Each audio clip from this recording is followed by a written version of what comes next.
For generations, Japanese hung on to the idea that theirs was a pacifist country. Its constitution forbids a military. And it didn't matter that they had a self-defense force, which looked like one, as its members, for the most part, operated out of public view. But all of that is changing. Al Jazeera is the first international media ever invited on an exercise with the 1st Airborne Brigade, the SDF's elite unit. The access comes as the Prime Minister is proposing to rename the Self-Defense Force to National Defense Force, essentially recognizing it as a military. A move commanders applaud. From our standpoint, we are a military organisation. In that sense, we would rejoice if we're made into a national defence army. The reason for the name change now: China's increasingly aggressive moves to challenge ownership of islands in the East China Sea.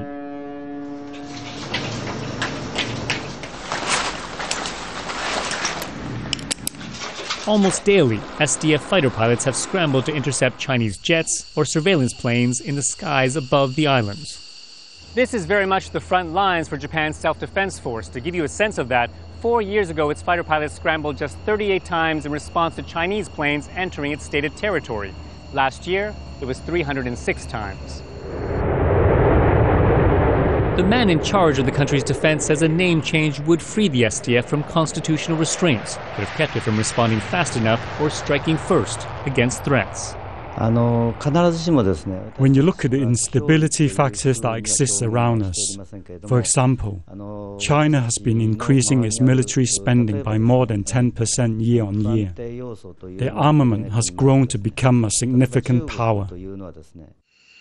But critics fear current leaders known for their hardline nationalism may take it too far. During World War II, Japan's military committed horrific atrocities, such as the massacre of hundreds of thousands in the Chinese city of Nanjing. Looking at the faces of those in power right now, there is a danger that politicians will make the military a priority and start a culture of militarism. Members of the SDF tell us they vow never to repeat the mistakes of history, saying their aim is only to better defend their country, adding the many years of peace since World War II have taught them to value it. Steve Chao, Al Jazeera, Shizuoka, Japan. Tomohiko Taniguchi is a counselor in Japan's cabinet secretariat and joins us from Tokyo. Welcome to the program, sir. It's just a matter of a name change. The self-defense force is essentially Japan's military, isn't it? So is Japan no longer a pacifist country? Listen, if you look at the past track record of Japan, this is the country whose armed forces have never shot any single bullet. Can you imagine that? If there is any one country in the world among the major powers that has had such armed forces, that's Japan, and that's not going to be changed. Changing the names for self-defense forces to National Defense Force is a matter of serious debate among the nation's politicians, among the public. But even if it happens, Japanese self-defense forces don't have any attack capacity at the moment. So the attack part has to be taken care of by its allied partner, which is the United States. And I think that's becoming more and more unbalanced. If you look at the reposter of the United States forces in this part of the world, the alliance has become more networked, and Japan has to be a net contributor to the provision of safety, peace, and stability in this part of the world, rather than staying as a net debtor. What do you think the Japanese government has to say to those who are worried that the military will become a priority and that a culture of militarism will be born again? That's what others say. If you come to Japan and try to see whether any hint of militarism exists, you will laugh about those arguments. Once again, who else in the world is there whose armed forces have shot not a single bullet. Whereas if you look at the Chinese, they are pushing the envelope, not just in the East China Sea, but also in the South China Sea.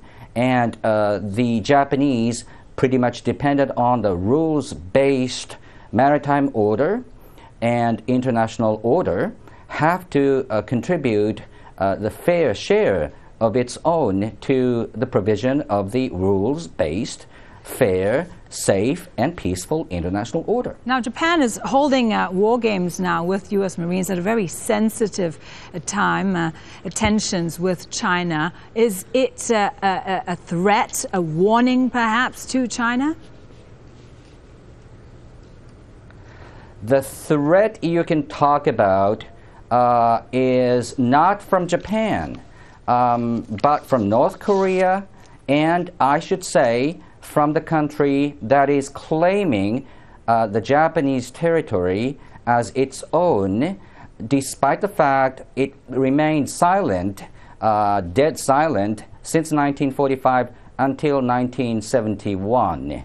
And the exercise you're talking about is not new. The armed force, special force that you just looked at has been working for some time in close cooperation with the U.S. Marines.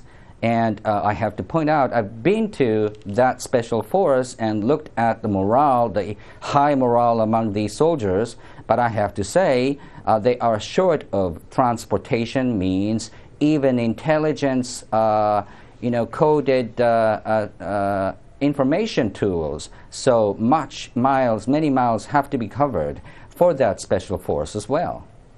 Okay, so thank you for speaking to us. Tomohiko Taniguchi is a counselor in Japan's Cabinet Secretariat. You're welcome.